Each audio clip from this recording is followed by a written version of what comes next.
পূর্বাঞ্চলের এই জায়গাটা কেমন নিরিবিলি, নদীর পাশে, মনে হচ্ছে কোথাও কোন গ্রামে চলে আসছি।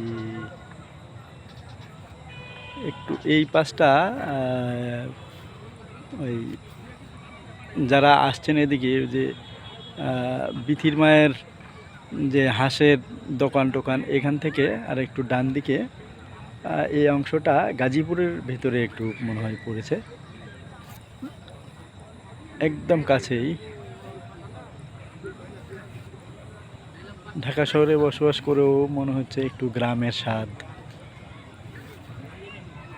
গোধূলি বেলায় অনেক ভালো লাগছে। বাড়ি ভাই,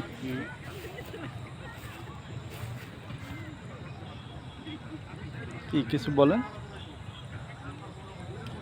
হ্যাঁ, মন ভালো করার জন্য এরকম জায়গা খুব পারফেক্ট। যখন আপনার কি খারাপ মন লাগবে, প্রচুর খারাপ নাকি আজকে? না না না, মন খারাপ না, আমার মন কখনোই খারাপ থাকে না, আলহামদুলিল্লাহ। কোন কি? হ্যাঁ, সৃষ্টিকর্তা আমাকে এত কিছু দিছে যে আমার মন সবসময় ভালো থাকে, আলহামদুলিল্লাহ। আলহামদুলিল্লাহ। এবং যার কারণে আমি সবসময় হাসি খুশি থাকি, কারণ আমি আলহামদুলিল্লাহ। খুব সুখী মানুষ। আলহামদুলিল্লাহ। এটাই, এই সুখগুলা